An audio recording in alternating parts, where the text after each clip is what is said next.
بہت طویل بحث کے بعد میں اس نتیجے پہ پہنچا کہ اس ملک میں 1 سال کا ریویو کرنے کا کوئی فائدہ نہیں۔ یہاں کچھ بھی کہو کوئی نہ کوئی ضرور برا مان جاتا ہے، لیکن جس موڑ پہ پاکستان کھڑا ہے اس موڑ پہ چپڑی چپڑی باتیں کرنا ہمیں زیب نہیں دیتا، لیکن انسان کو لمبا جاگنے کے لیے پوری طرح سونا ضروری ہے۔ تو یہ رہی کچھ بیڈ ٹائم سٹوریز، آرام کر لیں تاکہ سب ایک بار جاگ سکیں۔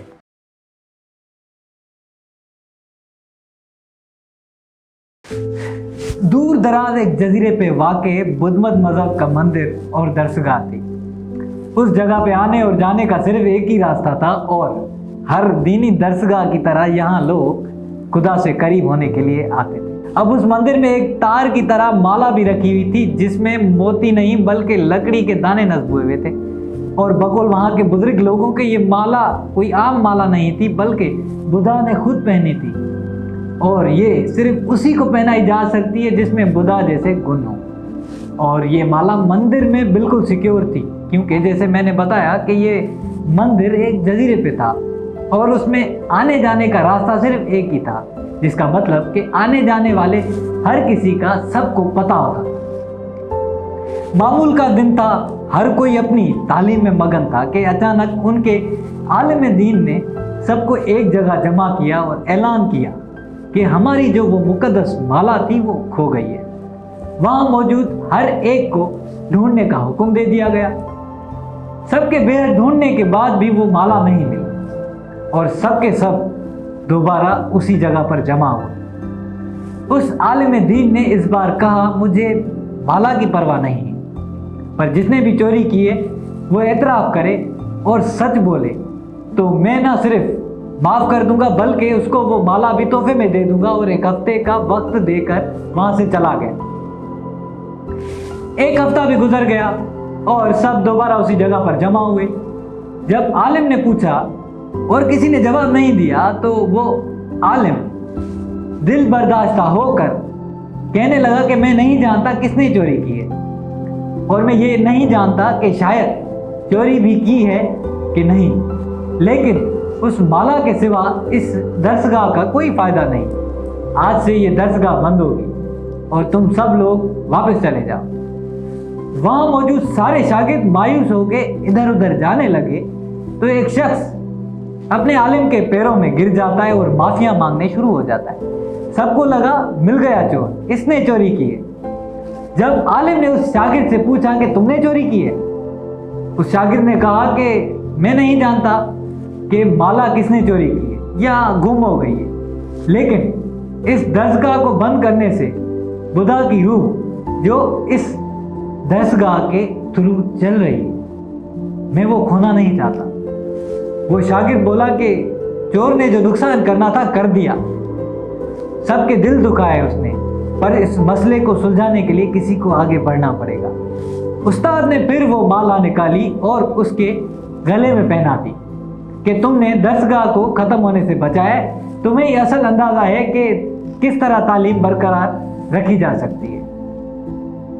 آپ میں سے بہت سارے لوگ تو اس کہانی کا مقصد نکال لیں گے، لیکن کچھ انتظار میں ہوں گے کہ اس کا مقصد کیا ہے۔ آسان الفاظ میں ڈالر ملک میں ہے ہی نہیں، انسرٹینٹی بہت زیادہ ہے، Pakistani industry and economy complete melt down پہ ہے، اندرونی یا بیرونی کسی بھی انویسٹر کا یقین نہیں۔ اور میرے بھائی، جب داؤ پہ بہت ضروری چیز لگی ہو جیسے ہمارا ملک لگا ہوا ہے تو چور نہیں بھی ہیں وہ چوری مان لیں، جو انقلابی ہیں وہ انقلاب اپنے گھر لے جائیں، اور جو نیوٹرل شریف ہوئے ہیں وہ نئے ایکسپیریمنٹ سے گریز کریں اور ملک کو فری اینڈ فیئر الیکشنز کروا کے ری سٹارٹ کریں۔ چلیں چھوڑیں، دوسری کہانی پہ آتے ہیں۔ ایک دفعہ کا قصہ ہے کہ 2 مونک ساتھ پیدل سفر کر رہے تھے۔ اب یہ ایک پرانے دور کا قصہ ہے، اس وقت لوگ اکثر پیدل سفر کرتے تھے۔ دوران سفر یہ ایک ندی کے کنارے پہنچتے ہیں تو دیکھتے ہیں کہ پل ٹوٹا ہوا ہے اور ان کو ندی میں سے پیدل گزرنا ہے۔ ان کے ساتھ ہی ندی کنارے ایک عورت بھی پریشان کھڑی تھی، شاید اس کو بھی ندی کراس کرنی تھی لیکن اس کو تیرنا نہیں آتا۔ جو ان مونکس میں سے بزرگ تھا وہ عورت کی مدد کرنے کا سوچتا ہے، اور مدد کرنے کا طریقہ صرف ایک ہی تھا کہ وہ اس عورت کو اپنے کاندھوں پہ اٹھا کے ندی کے دوسرے پار چھوڑ دے، اور اس نے ایسے ہی کیا۔ اب نوجوان مونک تھا وہ حیران ہو گئے کہ ہمارے مذہب میں تو عورت کو ہاتھ لگانا منع ہے،